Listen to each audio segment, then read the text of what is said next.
We now return to the ninja who went up a hill but came down a mountain. This week starts with McAllister's ninja enemy Okasa doing some sword maintenance. Just then, surprise ninja attack! Being a ninja has to be exhausting. Some other ninjas are always trying to sneak up and kill you. Can't even rest or take a dump without the fear of attack. They fight on a bridge, in the woods, on another bridge, until Okasa stops the fight. Seems this was just some training exercise. Good. You are ready. Over in Washington, D.C., human Chihuahua Max is still traveling around the U.S. with super ninja John Peter McAllister. McAllister, of course, has been to the Pentagon before on super secret government ninja missions. They're headed to see one of McAllister's old war buddies that needs his help. Meanwhile, the guy who they're going to see says he doesn't like McAllister. His henchman, Deathstalker, is there to help. He thinks McAllister has been sending him death threats for some reason. He's a politician now, although his pretty assistant Allison thinks that McAllister is probably not the guy who's sending the letters. Oh no, she's going to be Max's love interest this week, isn't she? These guys discuss how there's been a security breach, and they need to catch the spy before he knows they're onto him. In the other part of town, Henry's back! Finally, the best character in the whole show gets some screen time. McAllister walks out of the hotel and, ma'am, I think you're driving on the sidewalk.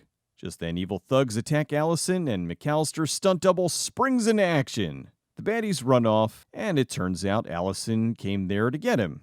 They go to the department store section of the mall for some drinks. She tells him her boss is in danger. Turns out that she was the one who contacted him. Allison is getting drunk on apple juice.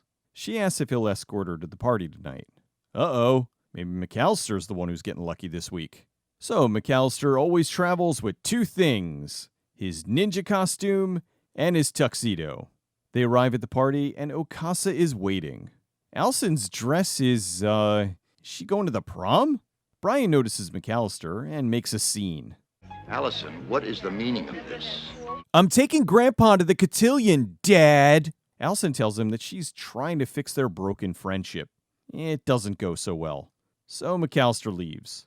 Back at the hotel, Okasa is sneaking around. He steals one of McAllister's knives and gets caught by Max of all people. Some master ninja. Okasa gives Max a good beating and, Windows right there, you know.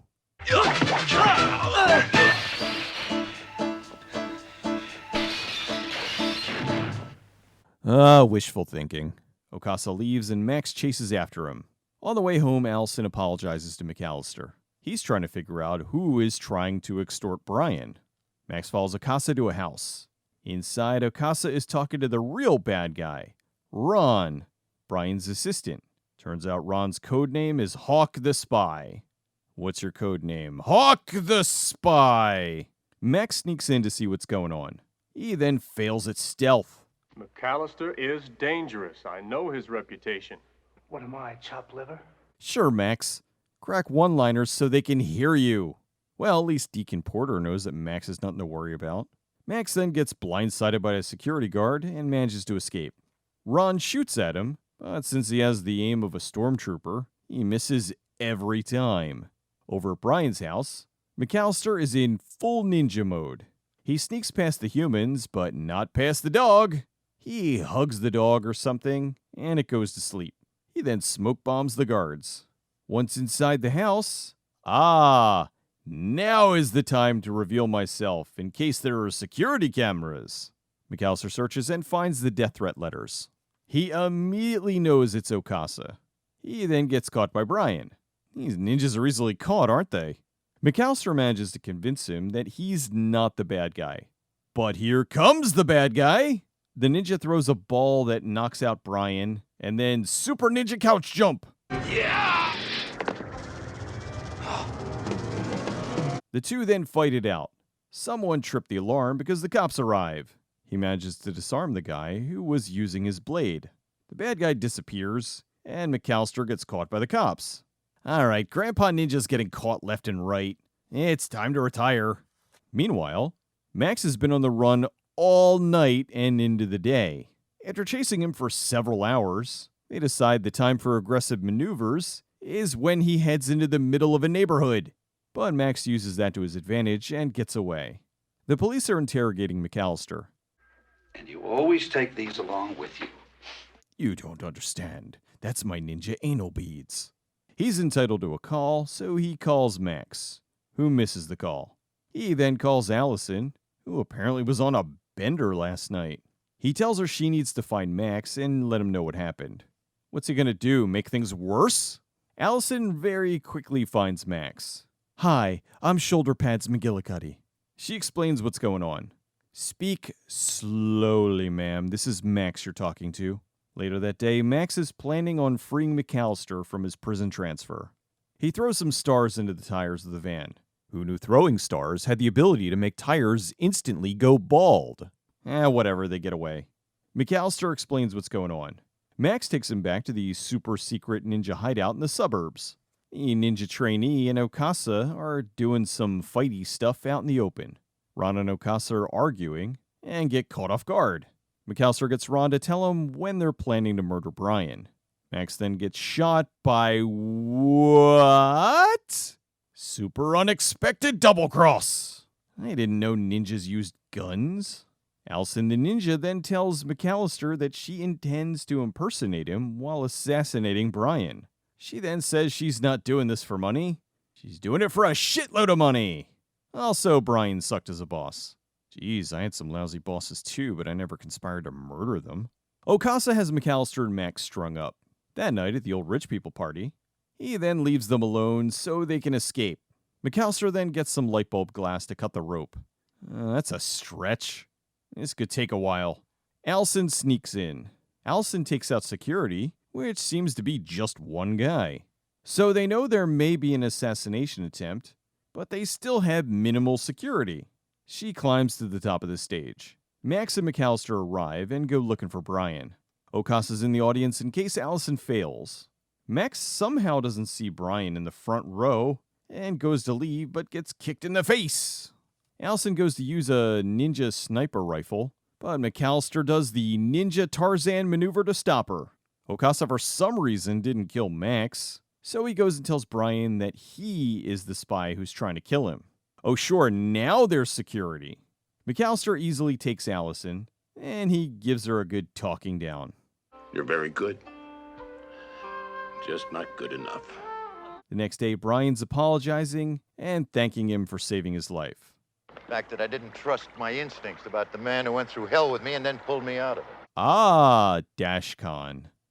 The Master, Episode 9, Kunoichi, aired on April 6th, 1984. This one was a departure for the series because it heavily relied on McAllister and not Max.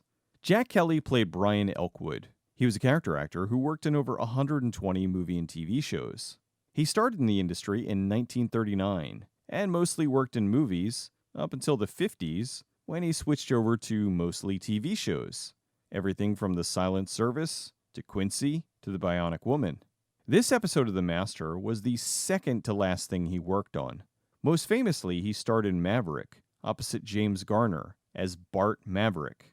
In 1991, Kelly returned to play Bart Maverick one final time in The Gambler Returns, The Luck of the Draw. Sadly, he died a year later in 1992 of a stroke. Kelly Harmon played Allison. She starred mostly in TV shows like Switch and The Incredible Hulk. She's the sister of actors Mark Harmon and Kristen Harmon, though Harmon's most famous for appearing in a series of commercials for the Breath Mints Tic Tacs in the early 1980s. She retired from acting in 1984 and runs her own interior design company in Los Angeles. Rick Hill played Ron. An incredibly handsome ex-college football player, he got into acting in the late 70s. After working in TV shows like Charlie's Angels, he landed the lead role in 1983's Deathstalker. He did this episode of The Master a year later. After that, he continued to work on a variety of action films like The Devastator, Fast Gun, and Dune Warriors. In 1991, he returned to the character of Deathstalker in Deathstalker 4, March of the Titans. The Master Episode 9 was a pleasant surprise. We got plenty of Okasa, although he mostly was just the puppet master trying to screw over McAllister. Having Allison be this secret ninja was a big surprise. I genuinely didn't see that one coming. This is one of the better episodes, despite not having Max getting thrown out of any windows. Although it does have Okasa knocking him out twice.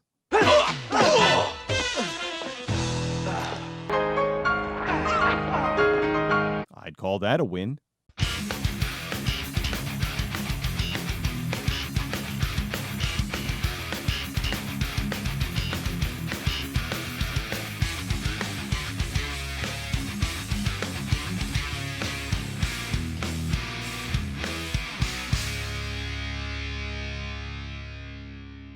McAllister is dangerous. I know his reputation. What am I, chopped liver?